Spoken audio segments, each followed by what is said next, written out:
Hello friends, नमस्ते। स्वागत है आपका my YouTube channel nursing with Mukesh. तो फ्रेंड्स, अपन ने पिछली क्लास में देखा था बीएससी नर्सिंग फर्स्ट ईयर का सेमेस्टर फर्स्ट का सिलेबस अच्छी तरह डिटेल में एक्सप्लेन किया था। और मैंने आपको कमेंट करने के लिए भी बोला था कि अगर आप कमेंट करके बताओगे कि कौन सी क्लास लेनी है तो मैं वही क्लास लेता, पर आपका कोई कमेंट नहीं आया। और जब भी मुझे टाइम मिलेगा मैं आगे का जो बाकी सिलेबस है, जैसे semester two, third, fourth, fifth, six, seven, eight, उसका डिटेल में एक्सप्लेनेशन कर दूंगा। तो आज अपन स्टार्ट करेंगे एनाटॉमी फिजियोलॉजी। वैसे एनाटॉमी फिजियोलॉजी की जो स्टार्टिंग होती है वो सेल से होती है, क्योंकि सेल अपनी बॉडी की सबसे छोटी फंक्शनल यूनिट है। बहुत सारे सेल मिलके टिश्यू बनाती है, टिश्यू मिलके ऑर्गन बनाते हैं, बहुत सारे ऑर्गन मिलके सिस्टम बनाते हैं, और बहुत सारे सिस्टम मिलके अपनी बॉडी का निर्माण करते हैं। तो दोस्तों, ये क्लास न सिर्फ केवल बीएससी नर्सिंग और जीएनएम वालों के लिए इंपॉर्टेंट है, बल्कि जो पैरामेडिकल्स हैं, जैसे फार्मेसी वाले, और भी कोई टेक्नीशियन, जैसे मेडिकल से रिलेटेड जो भी टेक्नीशियन है, उनका कहीं ना कहीं एनाटॉमी फिजियोलॉजी से पाला पड़ता है। क्योंकि अपन जहाँ भी जाएंगे हॉस्पिटल में, वहाँ पे डिजीज डिजीज को पढ़ना है या डिजीज से सामना करना है। मान लो अपने को स्टडी करनी है स्टोमक के बारे में, स्टोमक की डिजीज है कोई भी, मान लो लीवर की डिजीज है, लेकिन अपने को यही पता नहीं कि स्टोमक होता कहाँ है, उसकी स्ट्रक्चर कैसी होती है, वो काम कैसे करता है, तो अपन डिजीज का पता नहीं लगा पाएंगे।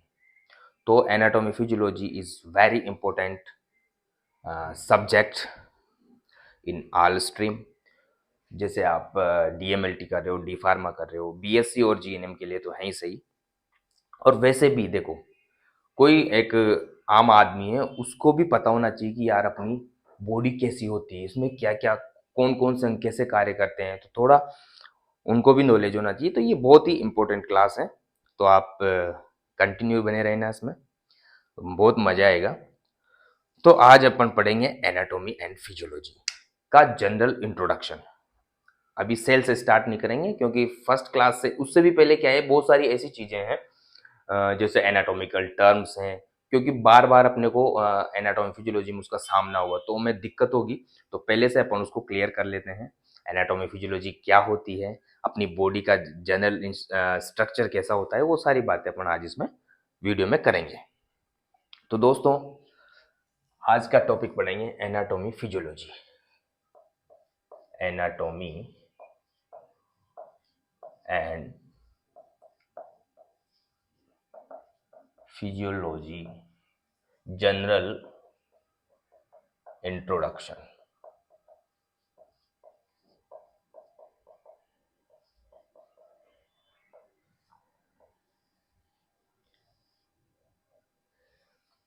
एनाटॉमी एंड फिजियोलॉजी का जनरल इंट्रोडक्शन।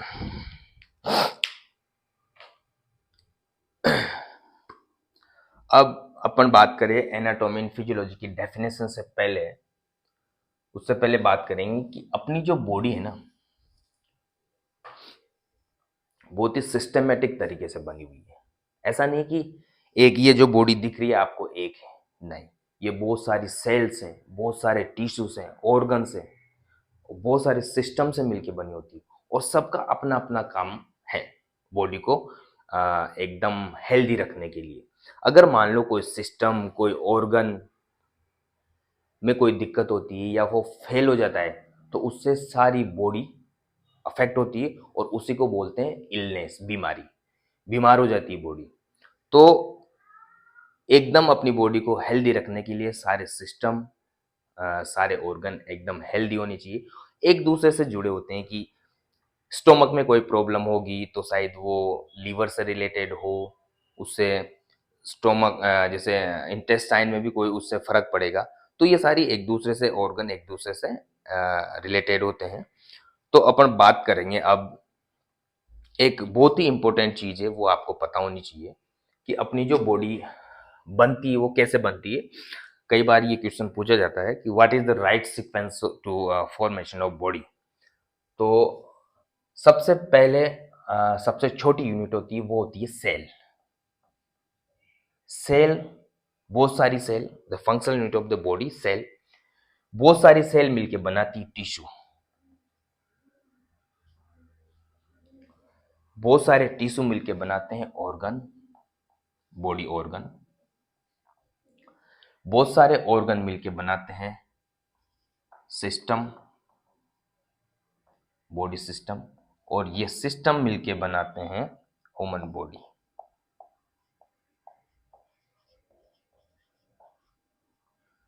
बहुत सारे सिस्टम मिलके क्या बनाते हैं? Human body.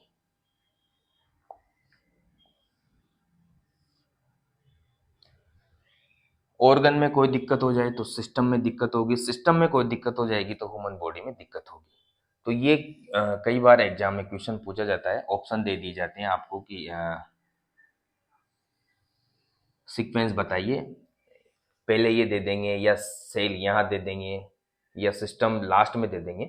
तो ये आपको पता होना चाहिए कि सेल, बहुत सारी सेल्स मिलके टिश्यू बनाती, टिश्यू मिलके ऑर्गन बनाती, बहुत सारे ऑर्गन्स मिलके सिस्टम बनाते हैं ह्यूमन बॉडी। अब बात करें कि यार ऑर्गन कैसे बनाते हैं, हमें तो कुछ ऑर्गन का पता ही नहीं है। जैसे मान लो टिश्यू, अपन बात करेंगे सेल और टिश्यू की अब जब भी क्लास होगी। ऑर्गन्स, जैसे मान लो ऑर्गन, जैसे लंग्स, लंग्स हैं,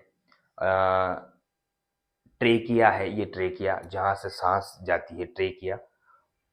उसके बाद जो एल्वोलाई हैं जो लंग्स में होती है, वो सारे मिलके वो ऑर्गन है। ऑर्गन मिलके वो क्या बनाते हैं? सिस्टम। कौन सा सिस्टम बनाते हैं? रेस्पिरेटरी सिस्टम, जो रेस्पिरेशन में इंपॉर्टेंट है।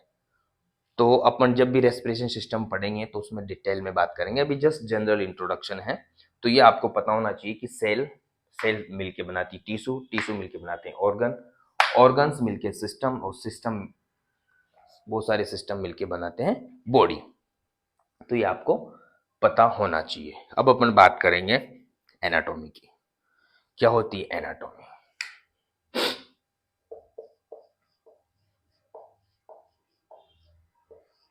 डेफिनेशन।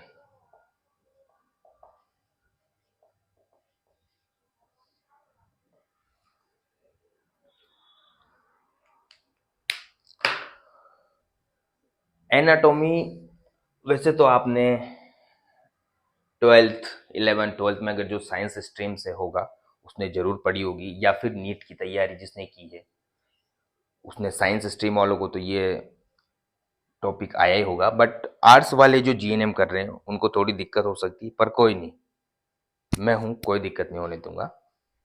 तो एनाटॉमी क्या होती है भाई? Anatomy study of the structure of the body. Anatomy में अपन किसी भी ऑर्गन की स्ट्रक्चर, सिस्टम की स्ट्रक्चर कैसी है, जैसे मान लो स्टोमक है, स्टोमक, स्टोमक की बात करें अपन, ये स्टोमक है अपना। अब इसमें स्टडी करेंगे इसकी स्ट्रक्चर की, उसी को एनाटॉमी बोलेंगे। स्ट्रक्चर में जैसे मान लो ये इसका कार्डियक रीजन हो गया, कार्डिया,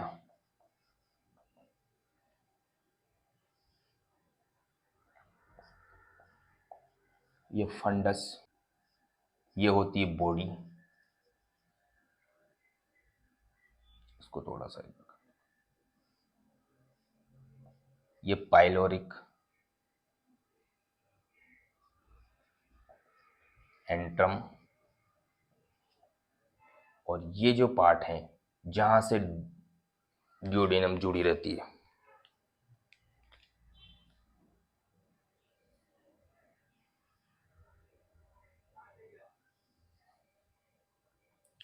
जहां से ड्यूडेनम जुड़ी होती है, ये जो पार्ट है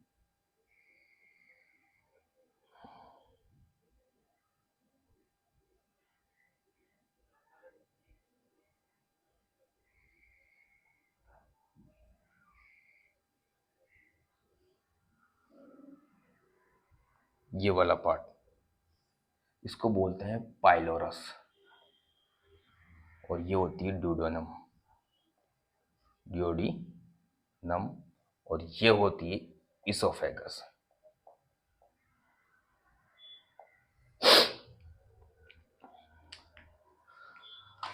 तो एनाटॉमी होती है the study of the structure of the body.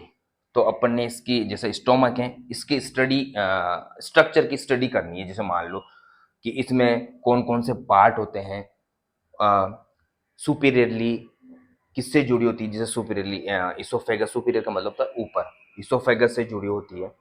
और उसके बाद जो लास्ट पार्ट है, जो पाइलोरस है, पाइलोरस किससे जुड़ा होता है, ड्यूडेनम से, जो स्मॉल इंटेस्टाइन का पार्ट है, ड्यूडेनम से जुड़ा। तो इसमें अपन स्टडी करते हैं स्ट्रक्चर की। तो ये होती है एनाटॉमी। अब आपको समझ में आ गया होगा, इसमें कोई दिक्कत नहीं होनी चाहिए, क्योंकि एनाटॉमी में the study of the structure of the body या ऑर्गन, ठीक है। तो ये आपको समझ में आ गया होगा। तो इसको बोलते हैं अपन एनाटॉमी।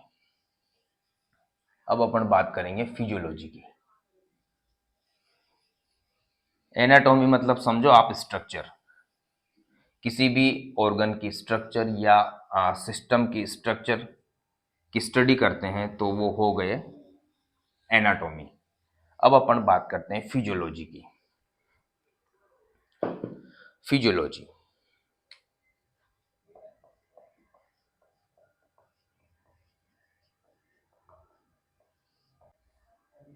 अपन ने एनाटॉमी में बात की study of the structure of the body. अब इसमें बात करेंगे फंक्शन, बॉडी का function, the study of the function of the body. तो इसकी डेफिनेशन होगी the study of the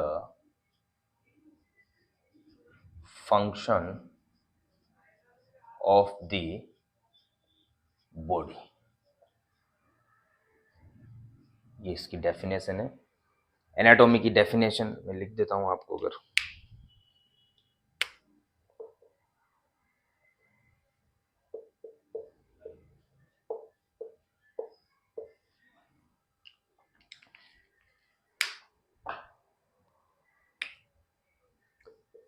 the study of the structure of the body. Anatomy में करते हैं अपन स्ट्रक्चर की स्टडी, और फिजियोलॉजी में करते हैं फंक्शन की स्टडी, ऑर्गन क्या फंक्शन करता है। जैसे मान लो स्टोमक की बात करें, अब स्टोमक वही, उसका क्या फंक्शन है। स्टोमक जैसे ही इसोफेगस से खाना या भोजन आता है पेट में, तो उसका केमिकल फिजिकल डाइजेशन स्टार्ट करता है, उसको ब्रेक डाउन करता है, क्योंकि उसमें इतनी मसल्स होती है, बहुत सारी मसल्स होती है। मसल्स की स्टडी करेंगे अपन एनाटॉमी में, कि उसमें कौन कौन सी मसल्स होती है, तो वो अपन एनाटॉमी में स्टडी करेंगे। फिजियोलॉजी में बात करेंगे कि वो काम कैसे करता है, स्टोमक कैसे उसको ब्रेक डाउन करता है फूड को, फिर आगे छोटे छोटे टुकड़ों में बांट के स्मॉल इंटेस्टाइन और लार्ज इंटेस्टाइन, फिर उसका डाइजेशन। स्मॉल इंटेस्टाइन में सबसे ज़्यादा डाइजेशन होता है, वहाँ पे एब्जॉर्प्शन ज़्यादा होता है न्यूट्रिएंट्स का, उसके बाद फिर वो आगे जाता है। तो आपको समझ में आ गया होगा कि एनाटॉमी और फिजियोलॉजी क्या चीज़ होती है। एनाटॉमी में स्ट्रक्चर की स्टडी की जाती है, बॉडी स्ट्रक्चर की, और फिजियोलॉजी में फंक्शन की स्टडी की जाती है of the body, the study of the function of the body. तो ये आपको समझ में आ गया होगा। अगर कोई दिक्कत हो तो कमेंट करके ज़रूर बताओ। और मैंने आपको बताया कि अगर इस चैनल में 1000 सब्सक्राइबर हो जाएंगे तो मैं लाइव क्लास स्टार्ट कर दूंगा। तो आज आपको ये चीज़, एक तो ये इम्पोर्टेंट है, उसको स्टार लगा लो आप। ये पता होना चाहिए कि सेल्स मिलके टिश्यू बनाती है, टिश्यू मिलके ऑर्गन्स, ऑर्गन सिस्टम बनाते हैं, सिस्टम ह्यूमन बॉडी होती है, ह्यूमन बॉडी बनाती है, सॉरी। एनाटॉमी, एनाटॉमी क्या होती है, the study of the structure of the body. Physiology क्या होती है, the study of the function of the body. आपको यही, आपको पढ़ने की जरूरत नहीं है, यही तैयार हो जाएगा आपका टॉपिक। तो एनाटॉमी की डेफिनेशन बार बार याद करो, the study of the structure of the body. Physiology the study of the function of the body. तो ये आपको क्लियर हो गया होगा। मैंने आपको बताया भी स्टोमक का, उसका जो स्ट्रक्चर है वो एनाटॉमी में आएगा, और उसके अंदर जो भी चीज़ें होती है, मसल्स, कौन सी मसल्स होती है, वो एनाटॉमी में आएगी। उसका काम कैसे काम करता है, वो फंक्शन, जैसे भोजन को कैसे ब्रेक डाउन करता है, फूड को कैसे ब्रेक डाउन करता है, उसमें अपन जब स्टोमक पढ़ेंगे तो पूरी डिटेल में पढ़ेंगे। तो ये चीज़ें आती है फिजियोलॉजी में। ठीक है, यहाँ तक कोई दिक्कत नहीं होगी आपको। अगर हो तो कमेंट करके बताना दोस्तों। अगर मजा आ रहा है तो कमेंट करके जरूर लिखना, एक छोटा सा दिल भेज देना अगर आपको समझ में आ रहा होगा। ये नोट डाउन कर लेना, ये बहुत ही इंपॉर्टेंट है। यहाँ तक कोई दिक्कत नहीं होगी। अगर दिक्कत है तो कमेंट करके जरूर बताओ। क्लियरिटी, वॉइस, किसी भी प्रकार की दिक्कत है आपको तो जरूर बताना कि आपको क्लियर दिखाई नहीं दे रहा, या वॉइस में क्लियरिटी नहीं आ रही, तो वो सारी चीजें अपन बात करेंगे। तो कुछ एक दो टर्मिनोलॉजी और पढ़ लेते हैं अपन। उससे पहले अपन स्टार्ट करेंगे एनाटॉमिकल पोजीशन। ये भी जनरल इंट्रोडक्शन में ही है, एनाटॉमिकल पोजीशन।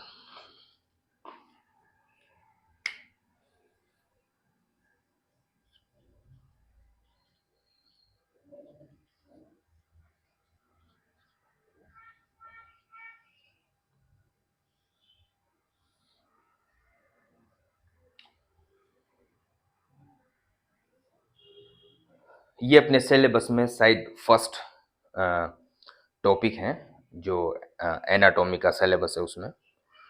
तो एनाटॉमिकल पोजीशन मतलब, आपसे अगर कोई कहे, कोई मान लो कोई भी एग्जामिनर बोले कि चलो भाई एनाटॉमिकल पोजीशन में खड़े हो जाओ, मतलब एक आपकी बॉडी की पोजीशन कैसी होनी चाहिए, अगर टर्म जुड़ गई एनाटॉमिकल। ऐसे तो पोजीशन तो कोई सी बहुत सारी पोजीशन होती है, बट टर्म जुड़ी है एनाटॉमिकल पोजीशन। तो इसमें बहुत सारी चीजें हैं। हेड, हेड किस साइड रहेगा अपना, हाथ कैसे रहेंगे, पाम कैसे रहेंगे, फिट कैसे रहेंगे, और फेस कैसे रहेगा। तो एनाटॉमिकल पोजीशन में अपन बात करें, सबसे पहले बॉडी, अपनी बॉडी कैसी होनी चाहिए। एनाटॉमिकल पोजीशन में बॉडी, बॉडी की पोजीशन क्या होनी चाहिए। बॉडी होनी चाहिए स्टैंडिंग अपराइट,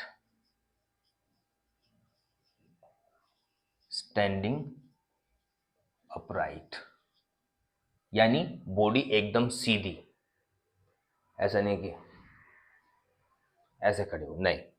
एनाटॉमिकल पोजीशन में जो फर्स्ट आएगा बॉडी, वो कैसी होनी चाहिए, स्टैंडिंग अपराइट।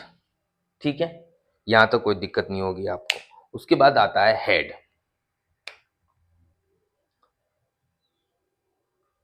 हेड कैसे होना चाहिए एनाटॉमिकल पोजीशन में, ऐसे नहीं, ऐसे भी नहीं। तो हेड कैसे होना चाहिए एनाटॉमिकल पोजीशन में, फेसिंग टूवर्ड, फेसिंग टूवर्ड, सामने देखता हुआ। इधर कोई आपसे पूछ रहा है यहां से कि भाई चलो एनाटॉमिकल पोजीशन में खड़े हो जाओ, तो आपका जो बॉडी है एकदम स्टैंडिंग अपराइट पोजीशन में होना चाहिए, और हेड है फेसिंग टूवर्ड, सामने देखता हुआ। तो हेड कैसा होना चाहिए, facing towards, facing towards. Body होगी स्टैंडिंग अपराइट, हेड हो गया फेसिंग टूवर्ड, हेड हो गया फेसिंग टूवर्ड। उसके बाद आपके हाथ, आर्म, हाथ कैसे होने चाहिए, ऐसे नहीं होना चाहिए, ऐसे नहीं होना, हाथ ऐसे नहीं होनी चाहिए। अभी मैं आपको डायग्राम में बताऊंगा एनाटॉमिकल पोजीशन में कैसे खड़ा होता है व्यक्ति। तो आर्म्स की बात करें अपन, आर्म्स होनी चाहिए साइड में। कहाँ होनी चाहिए, साइड में, साइड्स। आर्म्स होनी चाहिए साइड में, ऐसे ऐसे साइड में। तो बॉडी होगी स्टैंडिंग अपराइट, हेड हो गया फेसिंग टुवर्ड, आर्म्स हो गए साइड्स में, ठीक है। उसके बाद पाम की बात करेंगे। पाम,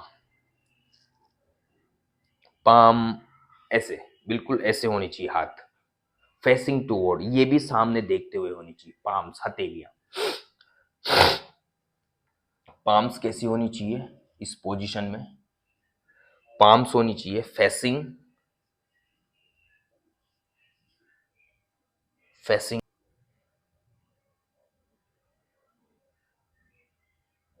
फॉरवर्ड,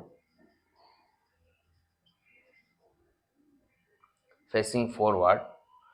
सॉरी, यहां भी ये जो है ना टुवर्ड्स की जगह फॉरवर्ड कर देना, फेसिंग फॉरवर्ड, फेसिंग फॉरवर्ड, सामने देखता हुआ। तो यहां तक कोई दिक्कत नहीं। बॉडी है स्टैंडिंग अपराइट होनी चाहिए, हेड सामने देखता हुआ होना चाहिए, आर्म्स होनी चाहिए साइड में, पाम्स होने चाहिए फेसिंग टुवर्ड, एकदम सीधे। उसके बाद आते हैं फिट।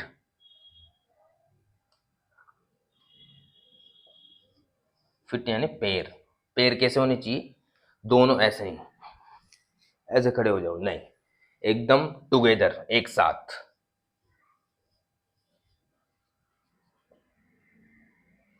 फिट होने चाहिए टुगेदर, एकदम साथ में। ऐसा नहीं कि चौड़े टांगे करके खड़े हो, ऐसा नहीं चलेगा। एकदम पास में होने चाहिए, ये वाली पोजीशन, ये एकदम। Head standing upright, sorry, body standing upright, head facing forward, body standing upright, head facing forward, arms side में होनी चाहिए, पाम्स फेसिंग फॉरवर्ड, फिट होने चाहिए, वो एक दूसरे से जुड़े, एक दूसरे के साथ होनी चाहिए। तो ये होती है एनाटॉमिकल पोजीशंस। एनाटॉमिकल पोजीशंस में बॉडी इस पोजीशन में खड़ी रहनी चाहिए एनाटॉमिकल पोजीशन में। इसके अलावा भी बहुत सारी टर्म्स है, वो भी पढ़ेंगे अपन। तो इसमें कोई दिक्कत हो तो बताना, एक बार और मैं रिपीट करवा दूं आपको। एनाटॉमिकल पोजीशन एक एनाटॉमी की पोजीशन है। बॉडी कैसे होनी चाहिए? स्टैंडिंग अपराइट, एकदम सीधी होनी चाहिए, कहीं झुकी नहीं होनी चाहिए। हेड होना, हेड फेसिंग फॉरवर्ड, सामने की तरफ देखता हुआ होना चाहिए। आर्म्स होने चाहिए साइड में, पाम्स होने चाहिए फेसिंग फॉरवर्ड, हथेलियां। फिट होने चाहिए एक दूसरे से जुड़े हुए, फेसिंग फिट, सॉरी, फिट होने चाहिए एक दूसरे से जुड़े हुए। तो ये है एनाटॉमिकल पोजीशन। इसमें मुझे लगता है आपको कोई दिक्कत नहीं होनी चाहिए। तो आप देखो, इस डायग्राम में देख रहे होंगे बॉडी कैसे है इसमें, एकदम स्टैंडिंग अपराइट, एकदम सीधी, एकदम सीधी बॉडी है। और उसके बाद face, sorry, head, head case देख रहा है एकदम फेसिंग फॉरवर्ड, सामने की तरफ देख रहा है ना फेस। ऐसा नहीं कि इधर साइड में देख रहा है या ऊपर देख रहा है या नीचे देख रहा है। हेड बिल्कुल फेसिंग फॉरवर्ड, सामने की तरफ। आर्म्स, जो हाथ हैं, वो कैसे हैं देखो, एकदम साइड में, एकदम ऐसे साइड में। पाम है, पाम एकदम सामने की तरफ, फेसिंग फॉरवर्ड। फिट है, दोनों एक साथ हैं। तो ये है, ये एनाटॉमिकल पोजीशन है। कोई भी आपको बोले कि चलो भाई एनाटॉमिकल पोजीशन में खड़े हो जाओ, तो एनाटॉमिकल पोजीशन में इस तरह खड़ा होना है, न कि पैर चौड़े करके, हेड, बॉडी को टेढ़ा करके। एकदम बॉडी स्ट्रेट होनी चाहिए, हेड सामने की तरफ देखता हुआ होना चाहिए, हाथ एकदम साइड में होनी चाहिए, पाम फेसिंग फॉरवर्ड, सामने की तरफ देखते हुए। फुट फिट, फिट एकदम जुड़े होने चाहिए एक दूसरे से। तो दोस्तों, आज अपन ने पढ़ी जनरल इंट्रोडक्शन एनाटॉमी फिजियोलॉजी का। उसमें एनाटॉमी और फिजियोलॉजी की डेफिनेशन को समझा, जाना, और कुछ इंपॉर्टेंट चीज़ें बताई। और एनाटॉमिकल पोजीशन, जो कि बहुत ही इंपॉर्टेंट टॉपिक है, ये पता होनी चाहिए। इसके बाद बहुत सारी अभी एनाटॉमिकल पोजीशन में बहुत सारी टर्मिनोलॉजी है, वो नेक्स्ट क्लास में पढ़ते हैं अपन। क्योंकि ज़्यादा लंबी हो जाएगी क्लास फिर। तो कल फिर अपन पढ़ेंगे एनाटॉमिकल पोजीशन से रिलेटेड। ये आज का जो क्लास है ये पार्ट 1 है, कल पार्ट 2 आएगा इसका एनाटॉमी फिजियोलॉजी का जनरल इंट्रोडक्शन का। तो उसमें पढ़ेंगे फिर अपन बहुत सारी टर्मिनोलॉजी अभी। तो आज अपन ने पढ़ा एनाटॉमी फिजियोलॉजी की डेफिनेशंस, कुछ इम्पोर्टेंट्स टर्म्स और एनाटॉमिकल पोजीशन का बेसिक बेसिक पोजीशन है वो अभी एनाटॉमिकल पोजीशन। अभी बहुत सारी पोजीशंस आएगी, पोजीशन से रिलेटेड टर्मिनोलॉजी आएगी। तो अगली क्लास में देखते हैं वो। तो दोस्तों कैसी लगी आपको क्लास? अगर मुझे कोई सुधार करना हो तो कमेंट करके जरूर बताओ यार।